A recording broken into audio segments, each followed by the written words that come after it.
Well, tomorrow will mark a week since the terror attack, which killed 50 people and wounded 50 others. Tens of thousands of flowers, from bouquets and wreaths to bunches from home gardens, line the wall in the nearby Botanic Gardens, not far from here in Latimer Square.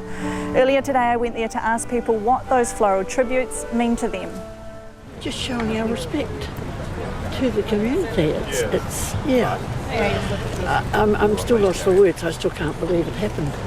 It's been such a shock to know that sort of thing can happen here. I mean, you hear about it all around the world, but not here in Christchurch. Yeah. What's your response seeing this today? Oh, amazing.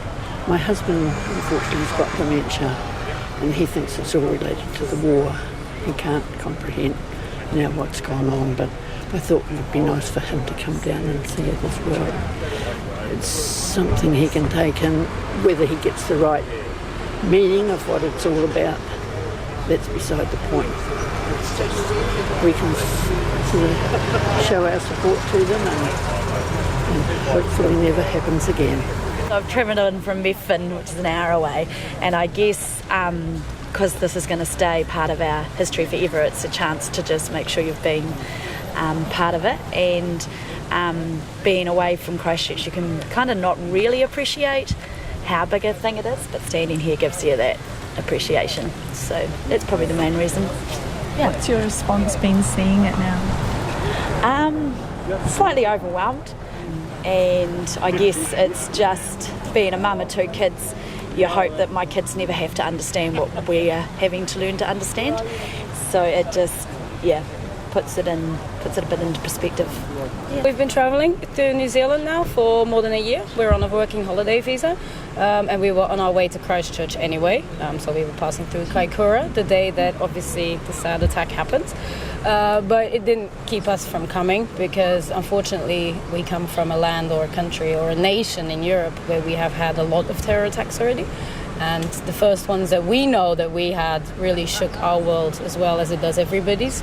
But you know what, unfortunately you have to keep going on, and I think it's an important message to show the world that you can't live in fear, although it's really sad what's happened now, obviously. And then we passed by here a few days ago and we paid our respects. But now we're on our way to go to the next stop, really, so make our way, drive down. And one of our good friends who is a Muslim, comes from the Muslim community in Antwerp, and her family is called Binsliman. And for them, it shook them as well.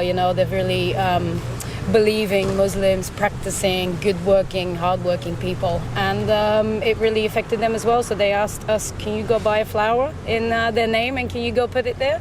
So we did. It's the world is one, so that's what you do. It really doesn't matter where you're from or what your color is, what your belief is. It's all about, unfortunately, what's happened has happened, but I think that this really proves that it's never going to win. It's never going to win, because love is stronger. So, and as long as the answer is this, then I believe it makes it. For us as well, we've travelled through New Zealand now for a long time, and it is a wonderful nation. It's really sad that it's happened here, but I think it goes to show that it's a very, very strong country.